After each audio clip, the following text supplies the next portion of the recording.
اقترب للناس حسابهم وهم في غفلة معرضون ما يأتيهم من ذكر من ربهم محدث إلا استمعوه وهم يلعبون. اعوذ باللہ من الشیطان الرجیم بسم اللہ الرحمن الرحیم ان الحمد للہ تعالی نحمده ونستعین به ونستغفره ونعوذ باللہ من شرور انفسنا ومن سیئات اعمالنا من يهده الله فلا مضل له ومن يضلل فلا هادي له واشهد ان لا اله الا الله وحده لا شريك له واشهد ان محمدا عبده ورسوله صلی اللہ علیہ وسلم. تمام تعریفیں اللہ کے لیے ہیں، ہم اس کی تعریف کرتے ہیں اور اس سے مدد اور معافی طلب کرتے ہیں. ہم پناہ مانگتے ہیں اللہ عز و جل کی خود کی برائیوں سے اور تمام برے کاموں سے. جسے بھی اللہ کی ہدایت ملے اسے کوئی گمراہ نہیں کر سکتا، اور جسے اللہ نے گمراہ کیا اسے کوئی ہدایت نہیں دے سکتا. ہم گواہی دیتے ہیں کہ عبادت کا حقدار صرف اللہ ہے اور کوئی اس کا شریک نہیں، اور گواہی دیتے ہیں کہ محمد صلی اللہ علیہ وسلم اللہ تعالیٰ کے بندے اور رسول ہے. اللہ اپنی سلامتی بھیجے اپنے آخری نبی پر، ان کے اہل و عیال پر، ان کے صحابہ پر. السلام علیکم ورحمۃ اللہ وبرکاتہ. جو بھی حق میں آپ لوگوں کے سامنے پیش کروں اللہ تعالیٰ کی طرف سے، اور اگر مجھ سے کوئی غلطی یا کوتاہی ہو جائے تو میری طرف سے اور شیطان کی طرف سے. انشاءاللہ تعالیٰ جز 17 آج ہم شروع کریں گے، اور اس کی پہلی صورت جو ہے سورۃ الانبیاء ہے. سورۃ الانبیاء مکی صورت ہے، نزول کے اعتبار سے 73rd صورت ہے، اور ترتیب کے اعتبار سے 21st صورت ہے. 112 اس میں آیات ہے اور 7 اس میں رکوع ہے. بخاری کی روایت ہے کہ سورۃ الاسراء، سورۃ الکہف، سورۃ المریم، سورۃ طٰہٰ اور سورۃ الانبیاء، یہ بگننگ جو ابتدائی صورتیں، جو ریولیشن کے بگننگ والی صورتیں جو تھی ان میں سے ہے. اور آپ صلی اللہ علیہ وسلم نے ان صورتوں کے بارے میں یہ بھی کہا کہ یہ میرے خزانوں میں سے ہے. ڈیفینیٹلی اس میں جو ہے بہت ہی ہیوج جو ہے میسج ہے اللہ سبحانہ تعالیٰ کا، جس کی وجہ سے آپ صلی اللہ علیہ وسلم نے ان صورتوں کو جو ہے ٹریجر کنسیڈر کیا ہے. تو یہ جیسے کہ میں نے بتایا کہ ابتدائی صورتوں میں سے ہے، بگننگ آف ریولیشن کے جو آیتیں اور جو صورتیں تھے اس میں سے یہ ایک ہے. تو یہ مکہ کے اول دور میں نازل ہوئی. انبیاء جو ہے نبی کا پلورل ہے، اور نبی اور رسول میں کیا ڈفرنس ہے یہ ہم پہلے لے چکے. نبی جو ہے میسنجر ہوتا ہے، نبأ اس کا روٹ ہے. نبأ کا مطلب اہم جو ہے خبر کے آتے ہیں، تو اہم خبر پہنچانے والے، اللہ تعالیٰ کا میسج جو ہے وہ آگے پہنچانے والے نبی ہوتے ہیں. رسول پروفٹس ہوتے ہیں جو جن کے اوپر پوری کی پوری شریعت اتری. کئی جگہ کئی روایتوں میں نمبر آف انبیاء جو ہے بہت سارے آئے ہیں، کہیں 1,24,000 آئے ہیں، کہیں اور بھی آئے ہیں، لیکن ٹھوس دلیل ہم کو نہیں ملتی. اور ان بحثوں میں پڑھنا ہمارے لیے جو ہے وہ نہیں ہے کہ کوئی کہتے ہیں اتنے نمبر اتنے نمبر. اللہ تعالیٰ جو ہے کئی دفعہ ہم کو یہ بتاتے ہیں کہ بجائے اس کے کہ ہم بحث میں پڑھے، بجائے اس کے کہ بے فضول چیزوں میں ہم پڑھے، ہم کو جو ہے جو اللہ تعالیٰ نے میسج دیا ہے وہ اس کے اوپر زیادہ جو ہے ہمارا فوکس ہونا چاہیے. خیر، بہت سارے نبیوں اور رسولوں کا ذکر قرآن میں آیا ہے، تو یہاں پر بھی اس صورت میں بھی آئے گا. بسم اللہ الرحمن الرحیم. شروع کرتے ہیں اللہ کے نام سے جو بہت مہربان اور بار بار رحم کرنے والا ہے.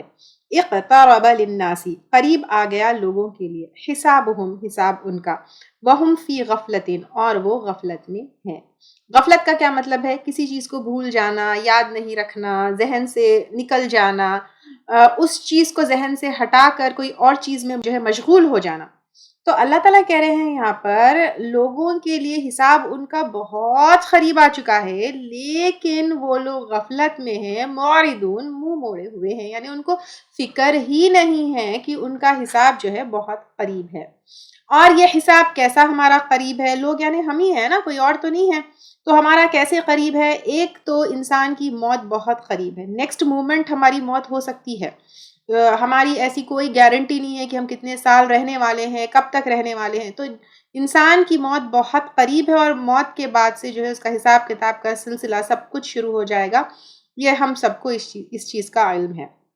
یا پھر ایٹ لیسٹ اس کو ہم بہت ہی شارٹ کر لیں تو انسان کا جو ہے اعمال نامہ کلوز ہو جائے گا، اور اس کا جو ہے حساب کتاب کا جو ریکارڈ ہے وہ جو ہے اب کیا ہو جائے گا، وہاں پر ریکارڈ کے لیے ایڈیشن کے لیے اینڈ ہو جائے گا، لیکن وہاں پر اس کا ریکارڈ جو ہے ختم ہو جائے گا. یعنی اب حساب کتاب اس کا بہت قریب ہے. دوسرا، آخرت بھی بہت قریب ہے، کیونکہ اگر ہم دیکھیں تو آپ صلی اللہ علیہ وسلم کے ٹائم سے اگر 1400 ایئرس پہلے اللہ تعالیٰ کہہ رہے ہیں کہ انسان کا وقت اور حساب کتاب بہت قریب ہے، یعنی یوم الحساب جو ہے بہت قریب ہے، کیونکہ جب اگر ہم آدم علیہ السلام سے دیکھیں گے اتنا لمبا عرصہ گزر چکا ہے، تو آپ صلی اللہ علیہ وسلم تو قیامت کے قریب آخری نبی ہے نا، تو اب آخری نبی آ چکے ہیں، اب کوئی اور نبی آنے والے نہیں ہیں، تو یوم الحساب بہت قریب ہے، تو انسان کا جو ہے حساب کتاب بہت قریب ہے۔ اور پھر اللہ تعالیٰ یہاں پر کہہ رہے وہ غفلت میں ہیں اور منہ موڑے ہوئے ہیں۔ آپ دیکھیے ہم کو اپنی موت کی اور آخرت کی کتنی فکر ہے۔ صبح سے جب آپ اٹھے ہیں اب تک جتنا بھی وقت آپ کا ہوا ہے، کتنی دفعہ ایک بار بھی آپ نے یوم الحساب کے بارے میں سوچا ہے، اپنے حساب کتاب کے بارے میں سوچا ہے، کتنی اس کو فکر ہے؟ کیا ہم غفلت میں نہیں ہیں؟ سوچئے، خود کاؤنٹ کریے صبح سے شام تک کتنے کام ہم کرتے ہیں، اس میں آخرت کا پریپریشن کتنا ہوتا ہے، ہر چیز کی اسکیڈیولنگ کرتے ہیں، ہر چیز کا ایک جو ہے وہ ہوتا ہے، کتنی دفعہ اپنا انٹینشن ہم درست کرتے ہیں کہ I have to do this work for getting rewards in آخرہ اور pleasing اللہ سبحانہ تعالیٰ۔ تو آج سے ایک ایکسرسائز یا ایک اپنا وہ یہ رکھ لیجئے کہ every day when you are scheduling, کیونکہ میں آپ لوگوں کو بہت ساری چیزیں سکھاتی ہوں جس میں اسکیڈیولنگ بھی میں نے آپ کو سکھایا ہے، تو اسکیڈیولنگ میں on every page right the intention that I want to please اللہ سبحانہ تعالیٰ۔ آپ اس کو الگ الگ شکل میں لکھ سکتے ہیں کہ کبھی ریوارڈ کے لیے، کبھی اللہ کو پلیز کرنے کے لیے، کبھی نیکیاں گین کرنے کے لیے، تو اس طرح جو ہے الگ الگ ورڈز، کبھی جنت حاصل کرنے کے لیے، کبھی اپنوں کے ساتھ جنت میں رہنے کے لیے، کبھی انبیاء کا ساتھ جنت میں چاہیے، اس لیے اس طرح الگ الگ ورڈز میں جو ہے اپنی ڈیلی کی جو ڈائری ہوتی ہے، whether it is digital اور whether it is physical، اس میں آپ اپنے انٹینشنز لکھ لیجئے، کیونکہ ہمیں اس سے منہ نہیں موڑنا ہے۔ کس سے؟ اپنے حساب کتاب سے۔ ایوری ڈے کوئی نہ کوئی اپنی اسکیڈیولنگ میں ایک ایکٹ ایسا ایڈ کریے، ایک عمل ایسا ایڈ کریے جس سے ہم جو ہے اپنی آخرت میں کوئی چیز اجر کما سکے۔ It could be giving صدقہ، it could be giving smile، it could be calling your parent، it could be giving advice to somebody، it could be helping somebody with anything، it could be giving a book، it could be giving a pen، کچھ بھی ہو سکتا ہے which could add up to our آخرہ۔ تو please یہ اپنی اسکیڈیولنگ میں کیا کریے، ایک کوئی ایسا عمل ڈیلی یہاں سے آپ کر لیجئے، at least exercise for 30 days، تو پھر اس کے بعد ہم کو عادت ہو جائے گی سوچنے کی کہ ہم آخرت کے لیے کیا کر رہے ہیں۔ تو سوچئے کہ ہم کتنا کام دنیا کے لیے کرتے ہیں، کتنی پریپریشن ہم آخرت کے لیے کرتے ہیں۔ اب کبھی کبھی ہم ایسی جو ہے آیتیں پڑھتے ہیں یا ایسی لیکچر سن لیتے ہیں، پھر تھوڑا سا جو ہے یا کبھی کسی کی ڈیتھ ہو جاتی ہے یا میت دیکھ لیتے ہیں، تو تھوڑا بہت جو ہے پھر کیا ہوتا ہے، آخرت کو، موت کو، اجر کو، ثواب کو، اس چیز کو ہم یاد کر لیتے ہیں، لیکن پھر کیا ہوتا ہے، ہم دنیا کے روزمرہ کے کاموں میں مشغول ہو جاتے ہیں، پھر اس چیز کو بھول جاتے ہیں۔ تو اس لیے ہم کو روزمرہ میں آخرت کے لیے کم سے کم ایک عمل، ویسے دنیا کے لیے ہم جو عمل کرتے ہیں وہ ہر عمل کا انٹینشن اللہ تعالیٰ کو پلیز کرنا ہے، لیکن ایک ایکسکلوزیو عمل ہم جو ہے کر سکتے ہیں جو آخرت کے لیے ہو انشاءاللہ تعالیٰ۔ اور اس کے علاوہ جیسے ابھی میں نے آپ کو بتایا کہ موت سب کی بہت قریب ہے، تو جیسے ہی ہماری موت آ جاتی ہے، مرنے کے بعد انسان کو ٹائم کا احساس نہیں ہوتا، it would be like a pause, ہم لوگ کیا ہوتے ہیں، پاز موڈ میں چلے جاتے ہیں، اس کے بعد وقت کا اندازہ نہیں ہوتا، اور اس کے بعد ہم دوبارہ جب اٹھیں گے، جب کب اٹھیں گے، یوم الحساب کے دن جو ہے ہم اٹھیں گے۔ تو اس طرح سے ہمارا حساب کتاب بھی بہت قریب ہے کہ any moment can be our موت۔ اللہ تعالیٰ ہم کو اپنے حفظ و امان میں رکھے اور اس حالت میں ہم کو اپنے پاس بلائے جس حالت میں جو ہے اللہ تعالیٰ ہم سے راضی ہو، آمین۔ پھر 1400 ایئرز جو ہے کمپیئرڈ ٹو میں نے جیسے بتایا کہ آخری نبی آئیں گے تو اس کے بعد قیامت آئے گی، تو وین 1400 ایئرز ایسے لگ رہا ہے کہ آپ صلی اللہ علیہ وسلم کے آئے، قرآن کے آئے، اتنا لمبا عرصہ گزر چکا ہے، but when we compare to آدم علیہ السلام اینڈ بگننگ آف دنیا، تو یہ بس آپ صلی اللہ علیہ وسلم کے بعد بہت کم وقت بچ گیا ہے کہ یوم الحساب آنے والا ہے۔ تو اس طرح سے اب اللہ تعالیٰ ہم کو یہاں پر بتا رہے ہیں کہ اپنی آخرت کی تیاری کرو، تو اس پہ ہمیں فوری عمل کرنا ہے اور آخرت کی تیاری میں ہم کو لگ جانا ہے۔ We could do one thing، ایک لسٹ بنا سکتے ہیں کہ ہم کیا کیا ایسی ایزی اینڈ سمپل نیکی ہے جو ڈیلی کر سکتے ہیں، اس کو پھر ہم کیا کر سکتے ہیں، اپنے ڈیلی کی اسکیڈیولنگ میں ڈال لے سکتے ہیں، other then what we are doing normally, جیسے نماز، اذکار، یہ سب تو ہے، لیکن ایک ایکسٹرا ایکٹ جو ہم نہیں کر رہے تھے، جو ہمیں ثواب یا ریوارڈز جو ہے لے کر آ سکتا ہے، we can add that to our daily schedule انشاءاللہ تعالی۔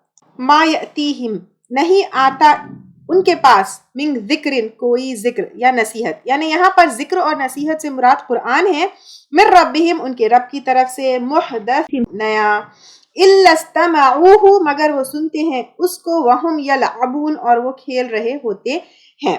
یہاں پر نیا ذکر یعنی کفار مکہ کے لیے قرآن کا جو نزول ہے وہ جو ہے نیا ذکر تھا، اور ہمارے لیے اگر ہم لیں گے تو علم کے اعتبار سے جب انسان شرک میں، بدعات میں، غلط رسومات میں یا غلط جو ہے اس کے پاس، جب اگر ہم اپنے آپ کو دیکھ لیں کچھ ٹائم پہلے، دین سے جڑنے سے پہلے، دین کا صحیح علم ہونے سے پہلے جب ہمارے پاس قرآن کا صحیح علم آیا تو وہ ہمارے لیے نیا علم ہے نا، رائٹ؟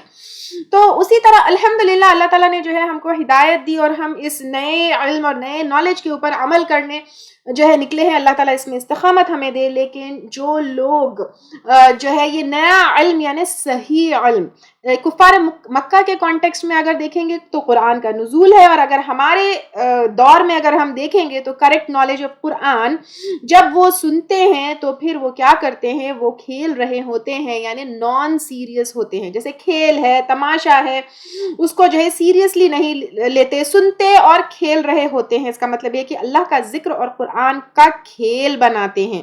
جیسے اگر ہم اس زمانے میں دیکھیں گے تو اس کو جو ہے مذاق اڑاتے تھے، سیٹیاں بجاتے تھے، اور اگر اب ہم دیکھیں گے تو ابھی بھی قرآن کے ساتھ کیا کھیل اور تماشا نہیں ہو رہا ہے۔ آپ دیکھیے کہ یہ قرآن کس لیے نازل ہوئی ہے، اس کو پڑھنا ہے، سمجھنا ہے، عمل کرنا ہے، ہدی للناس ہے یہ، لیکن کیا ہو رہا ہے، محفلوں میں سجایا جا رہا ہے، کہیں قسمیں کھائی جا رہی ہے، کہیں اس کی ہوائیں جو ہے نظر لگ گئی تو قرآن کی ہوا دے دو، قسمیں کھانے کے لیے چلو یہ لے کر آؤ، کبھی توہروں میں سجا کر اس کو رکھا جا رہا ہے۔ ہدایت کے علاوہ پر قرآن کے ساتھ کیا کیا جو ہے معاملہ نہیں ہو رہا ہے، یہ دیکھیے۔ قرآن کے آیتوں کے اوپر مذاق، مسلمان خود جو ہے مذاقوں کی محفل میں کبھی جنت کے اوپر مذاق، کبھی جنت کے حوروں کے اوپر مذاق، کبھی زیادہ پریکٹس کرنے والے جو مومن ہوتے ہیں ان کے عبایوں کے اوپر مذاق، ان کی داڑھیوں کے اوپر مذاق۔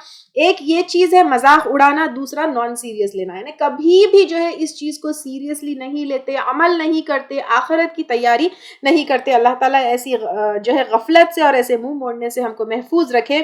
لاہیتن قلوبہم، غافل ہے دل ان کے، کس سے غافل ہے؟ قرآن سے غافل ہے، اللہ تعالیٰ کے کلام سے، اللہ تعالیٰ سے، اللہ تعالیٰ کو رضامندی کی کوشش سے، ان سب چیزوں سے غافل ہے اور دنیا میں مشغول ہے۔ یہاں پر بات اہل مکہ کی ہو رہی ہے، لیکن اب خود امیجن کریے مسلمان بھی اگر دیکھیں گے تو کتنے مسلمانوں کے دل بھی، کتنے آج کل کے لوگوں کے دل بھی اللہ تعالیٰ سے، قرآن سے غافل ہے، کیونکہ we don't have time, we are busy in different things, we are busy in studies, we are busy in colleges, we are busy in physics, maths, bio, kabhi we are busy in making reels, we are busy in watching series, Netflix, or we are busy in Facebook, insta, Snapchat, اور we are busy in جو ہے گھر کے پکوان، بچوں کے کپڑے دھونا، کبھی جو ہے we don't have time for Quran. Yes, کتنے ایسے لوگ ہیں تعلیم القرآن کے لیے، کتنے لوگوں کو آپ نے انوائٹ کیا، how many percentage of people they joined it, they really take it serious that this is the need of our life, this is required, this is urgent, ہماری موت تو قریب ہے، ہم اس سے کیسے غافل ہو سکتے؟ کتنے لوگوں نے آپ کی یہ دعوت ایکسپٹ کی؟ اس سے ہم کو پتہ چلتا ہے کہ کتنے لاہیتن قلوبہم، غافل ہے دل ان کے، وَأَسَرُّ النَّجْوَى، اور انہوں نے چھپائی سرگوشی، الذین ظلموا، وہ لوگ جنہوں نے ظلم کیا۔ اہل مکہ تو سرگوشی کرتے ہی کرتے تھے، کیا کرتے تھے؟ اچھا، اہل مکہ جو ہے ان خود میں، ان لوگوں میں آپس میں خود ڈفرینس آف اوپینین ہوتا تھا، کس کے بارے میں؟ آپ صلی اللہ علیہ وسلم کو لے کر، کبھی کہتے کہ وہ شاعر ہے، کبھی کہتے وہ مجنون ہے۔ اچھا، یہاں پہ سرگوشیاں دو چیزوں میں ہوتی تھی، ایک آپ صلی اللہ علیہ وسلم کے بارے میں کوئی کنکلوژن پر ہی نہیں پہنچتے تھے کہ وہ شاعر ہے، وہ مجنون ہے، وہ جادوگر ہے، وہ کیا ہے. دوسرا جو ہے آپ صلی اللہ علیہ وسلم کے اگینسٹ پلاننگ اینڈ پلاٹنگ کرتے تھے. کیسے کہ آپ صلی اللہ علیہ وسلم کو کیسے روکے، لوگوں کو دین کی دعوت سے کیسے روکے، توحید کی بات بتانے سے کیسے روکے. پھر فائنلی آپ صلی اللہ علیہ وسلم کی قتل کی بھی پلاننگ اینڈ پلاٹنگ ان لوگوں نے کی.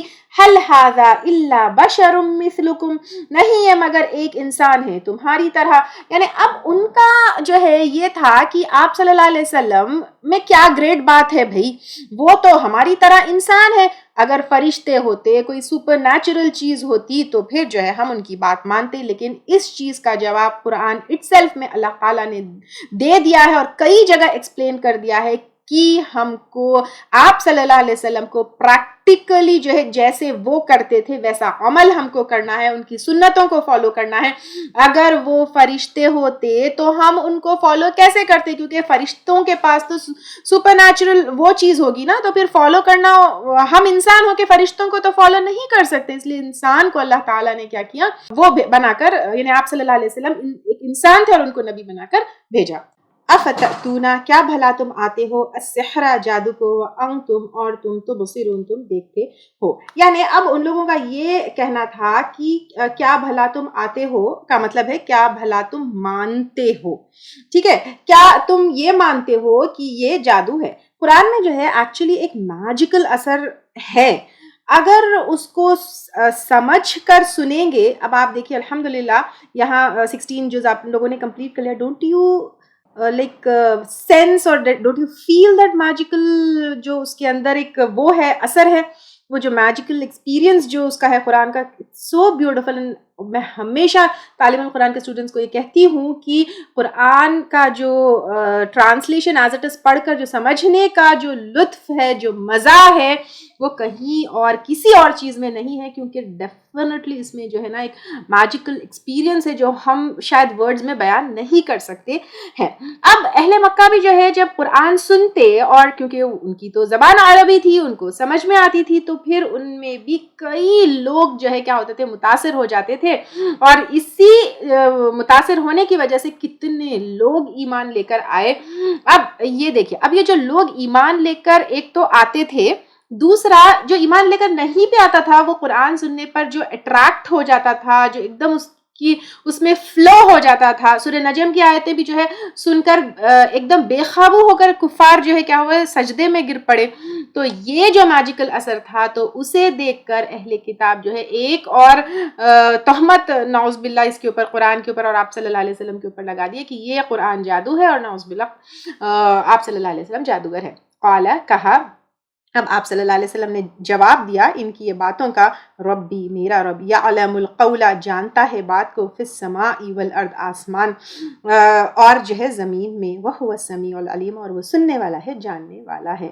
تو اب یہاں پر آپ صلی اللہ علیہ وسلم نے جواب دیا، چاہے تم سرگوشیاں کر لو، چاہے تم خود جو ہے مجھے جادوگر کہہ لو، یا اس قرآن کو جادو کہو، سب اللہ تعالیٰ کو پتا ہے، وہ سننے والا ہے، وہ جاننے والا ہے. بلکہ قالو، انہوں نے کہا، ادغاثو، پراگندہ یعنی پریشان خواب کو کہتے ہیں. اور یہ جو آپ صلی اللہ علیہ وسلم کے اوپر وحی اترتی تھی اس کو وہ پریشان خواب کہتے تھے.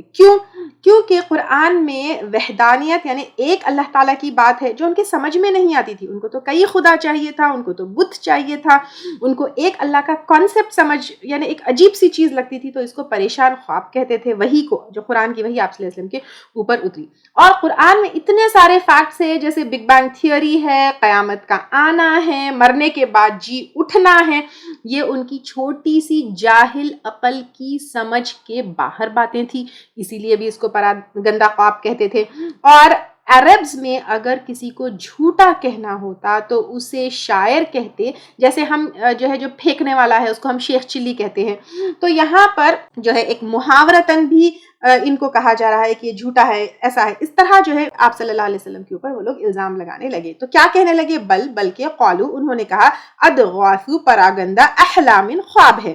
تو یہ جو ہے خواب ہے، خیالات ہے، یہ وحی اور یہ قرآن کا جو نزول ہے اس کے اوپر پھر ایک الزام لگا دیا، بل افتراہ، بلکہ اس نے گڑھ لیا ہے اس کو۔ اب پہلے تو کیا کہہ دیا کہ جادو کہہ دیا، پھر کہہ دیا پراگندہ خواب خیالات ہے یہ کہہ دیا، پھر کہہ دیا کہ آپ صلی اللہ علیہ وسلم نے اس کو گڑھ لیا، جھوٹ کہا، اپنے سے جو ہے اپنی دل سے باتیں بنا لی، بل ہوا شاعر، بلکہ وہ شاعر۔ اب پھر ایک اور الزام کیا لگایا آپ صلی اللہ علیہ وسلم کے اوپر، شاعر ہے کہہ کر لگایا، فلیأتینا، بس چاہیے کہ لائے ہمارے پاس بھی آیتن، کوئی نشانی۔ اب ان لوگوں نے کہا کوئی ایک معجزہ لے کر آئے، کما ارسیلا، جیسا کہ بھیجے گئے الاولون، پہلے لوگ، یعنی پہلے جیسے موسیٰ علیہ السلام کو عصا ید بیضا دی گئی، صالح علیہ السلام کو اونٹنی دی گئی، تو اس طرح کے جو ہے کوئی نشانیاں ہمارے اوپر لے کر آئے۔ اب دیکھیں کتنے الزام لگائے آپ صلی اللہ علیہ وسلم کے اوپر، کبھی کہا سحر ہے، جادو ہے، کبھی کہا خواب ہے، کبھی کہا جھوٹ ہے، کبھی کہا شاعر ہے۔ اب وہ لوگ خود بھی کتنے کنفیوز تھے، ہر بار الگ الگ الزام لگا رہے تھے۔ اور آپ صلی اللہ علیہ وسلم کو یہ ساری چیزیں سن کر غصہ نہیں آتا تھا، ان کو غم ہوتا تھا، وہ پریشان ہوتے تھے کہ وہ ایمان لے کر نہیں آئے۔ تو ہم کیا کرتے ہیں، اگر ہم کوئی دین کی ایک بات رکھتے ہیں اور ہماری بات نہیں مانتے ہیں تو ہم کو فوری غصہ آ جاتا ہے، لیکن آپ کیونکہ ہم کو کیا ہوتا ہے، ہماری بات ریجیکٹ کیے اس پہ غصہ آتا ہے، لیکن آپ صلی اللہ علیہ وسلم کو ان کی آخرت وہ تباہ کر رہے ہیں اس کے اوپر غم ہوتا ہے۔ تو اس لیے کبھی بھی آپ جب دین کی بات کسی کے سامنے رکھیں تو آپ کا انٹینشن یہ ہونا چاہیے کہ وہ انسان کی آخرت درست ہو، وہ انسان کا عمل درست ہو۔ صرف بات پہنچا دیے اس کو، جو ہے نا پتھروں کی طرح بات پھینک دیے، اس کا دل ٹوٹ گیا، نہیں مانا، تو ڈیفینیٹلی وہاں سے بھی پتھر پڑنے والے ہیں آپ کو، تو ان کے لیے ہمدردی رکھیے، ان کے لیے جو ہے بات اس طرح سے پہنچائیے۔ ماں نہیں، آمنت، ایمان لائی، قبلہم، ان سے پہلے، من قریۃ، کوئی بستی، اہلکناہا، ہلاک کر دیا ہم نے اس کو، افہم یؤمنون، کیا بھلا وہ ایمان لائیں گے؟ یعنی اب یہاں پر اللہ تعالیٰ سوال کر رہے ہیں، تم معجزے مانگ رہے ہو، تم پوچھ رہے ہو اونٹنی دے دو، ید بیضا دے دو، پچھلے نبیوں کو معجزے دیے گئے تھے، فرعون کے پاس تو 8 معجزے آئے تھے، عیسیٰ علیہ السلام نے مردوں کو زندہ کیا تھا، کیا اس طرح کے معجزوں سے ان کی قوم ایمان لے کر آئی؟ نہیں۔ ایمان لانا اگر ہے تو اللہ تعالیٰ کو انسان پہچانے گا اور ایمان لے کر آئے گا۔ آپ صلی اللہ علیہ وسلم کو بھی معجزے دیے گئے تھے، شق القمر ہوا، جنگ بدر میں فرشتے اترے، اور قرآن اٹسیلف یہ کتنا بڑا معجزہ ہے، یہ جب پڑھتے ہیں تو سمجھ میں آتا ہے کہ اللہ کے کلام کے سوائے کسی اور کا کلام ہو ہی نہیں سکتا ہے۔ تو پھر جس کو ایمان لانا ہوتا ہے وہ ایمان لاتا ہے، معجزوں کے اوپر ڈیپینڈ نہیں کرتا، اور یہ معجزے لانے کے بعد بھی پچھلی قومیں ایمان نہیں لے کر آئی۔ وما ارسلنا، اور نہیں بھیجی ہم نے، قبل کا، آپ سے پہلے، الا رجالا، مگر مردوں کو، نوحی، ہم وحی کیا کرتے ہیں، یعنی جو پہلے انبیاء آئے، تم پہلے انبیاء کے معجزے مانگ رہے ہو نا، تم کہہ رہے ہو کہ موسیٰ کی طرح، ہارون کی طرح، صالح علیہ السلام کی طرح جو ہے معجزے لے کر آؤ، وہ بھی تو مردی تھے، وہ بھی تو انسان تھے، وہ تو فرشتے نہیں تھے۔ الیہم، ان کی طرف، فاسألو، پس پوچھ لو، اہل ذکری، ذکر والوں سے، اہل ذکر سے مراد یہاں پر اہل کتاب ہے، ان کنتم لا تعلمون، اگر ہو تم نہیں جانتے، یعنی اب تم اہل کتاب سے پوچھ لو، پچھلے انبیاء جو تھے وہ فرشتے تھے یا انسان تھے؟ تم تو ابھی بول رہے تھے نا کہ آپ صلی اللہ علیہ وسلم جو ہے عام انسان ہے ہماری طرح، ان میں کیا خاص بات ہے؟ اب اہل کتاب سے پوچھ لو۔ اور مکہ والوں کو آپ صلی اللہ علیہ وسلم سے زیادہ اہل کتاب پر یقین تھا، تو کیونکہ ان کے پاس کتابیں اتری تھی، تو دینی جو بھی معاملے ہوتے تھے تو اہل مکہ کیا کرتے تھے؟ اہل کتاب کو کنسلٹ کیا کرتے تھے۔ تو یہاں پر کہا جا رہا ہے تو پوچھو کہ موسیٰ، عیسیٰ، یحییٰ، زکریا، یہ سب انسان تھے یا فرشتے تھے؟ اب یہ آیت سے یہ بھی پتہ چلتا ہے کہ اگر ہمیں علم نہیں ہے، اگر ہم کو کوئی سمجھ بات نہیں آ رہی ہے، اگر ہم کو کوئی کنفیوژن ہے، تو علم والوں سے دریافت کر لینی چاہیے۔ اور اگر کسی کو ہم یہ کہہ دیں کہ مجھے پتہ نہیں ہے، مجھے معلوم نہیں ہے، میں اور زیادہ جو علم ہے یا پھر اس ایریا میں جس کو علم ہے اس سے میں پتہ کر کے کہوں گی، تو اس میں کوئی عیب نہیں ہے۔ الٹا پلٹا جھوٹ موٹ کوئی جواب دینے سے بہتر ہے کہ آپ یہ کہہ دیں کہ میں فردر اس کو دریافت کر کے علم والوں سے پوچھ کر بتاؤں گی۔ اس سے یہ بھی پتہ چلتا ہے کہ اہل کتاب کی روایتوں کو لیا جا سکتا ہے، لیکن اس میں we have to be very cautious if it doesn't go against the information and whatever the Quran is telling، تو پھر ہم لے سکتے ہیں. لیکن اگر کہیں اختلاف ہے، کیونکہ اہل کتاب کی کتابوں میں تحریف ہو گئی ہے، وہ چینج ہو گئی ہے، تو اس کو پورا 100% وتھ شیورٹی بھی نہیں لے سکتے، لیکن ان کو ریجیکٹ بھی نہیں کیا جا سکتا کیونکہ وہ کتابیں اللہ تعالیٰ کی طرف سے آئی ہے. وما جعلناہم، اور نہیں بنائے ہم نے ان کو جسدن ایسے جسم، لا یاکلون کہ نہ کھاتے ہو الطعام کھانا، وما کانوا خالدین اور نہ تھے وہ ہمیشہ رہنے والے. یعنی پچھلے جو ہیومنز آئے وہ بھی، یعنی پچھلے جو انبیاء آئے وہ بھی کوئی سپر ہیومنز نہیں تھے، لیکن وہ بھی کھانا کھاتے تھے اور وہ بھی مرنے والے تھے یا مرے. اور پچھلے انبیاء اگر دیکھے، موسیٰ علیہ السلام دیکھے، یحییٰ علیہ السلام دیکھے، وہ بھی پیدا ہوئے اور سب کی پیدائش نارمل تھی ایکسیپٹ عیسیٰ علیہ السلام. عیسیٰ علیہ السلام کی حالانکہ ایک ایکسٹرا آرڈینری جو ہے ان کی پیدائش تھی، لیکن وہ بھی کھاتے تھے، پیتے تھے. موت ابھی آئی نہیں، اٹھا لیے گئے، لیکن دوبارہ ان کے اوپر بھی موت جو ہے آئے گی. تو پھر یہاں پر یہی کہا جا رہا ہے کہ تمام انبیاء اکرام نارمل انسان ہی تھے، آپ صلی اللہ علیہ وسلم بھی نارمل انسان ہی ہے. اور آپ صلی اللہ علیہ وسلم کے بارے میں جو ایک غلط فہمی ہے، لوگ کہتے ہیں کہ وہ نور سے بنے یا ان کا سایہ نہیں پڑتا، تو یہ سب جو ہے بیکار باتیں ہیں. وہ بھی جو ہے عام انسانوں کی طرح ہی پیدا ہوئے، ان کو بھی موت آئی. اب صرف فرق یہ تھا کہ وہ اللہ کے چوزن رسول تھے اور ان کے اوپر وحی جو ہے اترتی تھی. ثم پھر صدقناہم الوعدہ، سچ کر دیا ہم نے ان سے وعدہ. کس سے؟ یہاں پہ صدقناہم، ہم جو ہے وہ پچھلے انبیاء ہے، تو پچھلے انبیاء اکرام سے اللہ تعالیٰ کا وعدہ سچا ہو گیا. ان کے دشمنوں کے اگینسٹ اللہ تعالیٰ نے ان کو سپورٹ کیا اور ان کے دشمنوں کو ہلاک کر دیا. فانجیناہم، پس نجات دی ہم نے ان کو. کس کو؟ انبیاء اکرام کو. ومن نشاء، اور جسے ہم نے چاہا، یعنی ایمان والے اور مومن. وہ اہلکنا، اور ہلاک کر دیا ہم نے المسرفین، حد سے بڑھنے والوں کو. تو نجات دی اللہ تعالیٰ نے کس کو؟ ایمان والوں کو اور مومنوں کو، اور ہلاک کر دیا حد سے بڑھنے والوں کو. یہاں مسرفین اسراف سے ہے. اسراف جو ہے میں سب سے بڑی چیز spending money in a wrong way, and it is not only about money, it is about time, energy, محنت، سب کچھ جو ہے غلط جگہ اس کو اسپینڈ کرنا، اسراف کرنا ہے. لقد انزلنا، البتہ تحقیق نازل کی ہم نے، الیکم تمہاری طرف، کتاباً ایک کتاب، یعنی قریش کی طرف اللہ تعالیٰ کہہ رہے ہیں کہ قرآن کو نازل کی. اور یہ جب ہوتی ہے، اگر ہم خاص طور سے دیکھیں تو قریش کی طرف قرآن ہے، البتہ ہماری طرف بھی جو ہے اللہ تعالیٰ کہہ رہے ہیں کہ قرآن کو نازل کیا. فیہ ذکرکم، اس میں ذکر ہے تمہارا. تو اب اللہ تعالیٰ یہاں پر کہہ رہے ہیں کہ اس میں تمہاری ہی باتیں ہیں، تم سے ہی ریلیٹڈ باتیں ہیں، تمہارے فائدے کے لیے ہی باتیں ہیں. اور اگر قریش سے جو ہے یہاں پر مخاطب ہے تو کہا جا رہا ہے کہ یو ہیو بین آنرڈ، کہ تمہاری ہی قوم میں جو ہے یہ کتاب بھیجی گئی. اور اس میں اگر ہم قرآن پورا دیکھیں تو اس میں انسان کے بارے میں ہی ہے، انسان کو کیسی زندگی گزارنا ہے، انسان کی آخرت کیسی ہوگی، انسان کی بھلائی کس میں ہے. تو پھر اسے پا کر، قرآن کو پا کر تمہیں خوش ہونا چاہیے، کیونکہ اس میں تمہاری زندگی، تمہاری دنیا، تمہاری آخرت یہ ہے. اس کا سبجیکٹ کیا ہے؟ انسان ہے. اگر پڑھیں گے تو سمجھ آئے گا نا. تو یہ تمہاری ہی باتیں ہیں، تمہارے لیے ہی ہے. افلا تعقلون، کیا پھر نہیں تم عقل سے کام لوگے؟ اللہ تعالیٰ کہہ رہے ہیں کہ عقل سے کام لو، یہ تمہاری ہی باتیں ہیں، تمہارے ہی فائدے کی باتیں ہیں. یہ پڑھو گے تو تمہاری ہی دنیا اور آخرت اس سے بہترین ہوگی انشاءاللہ تعالی.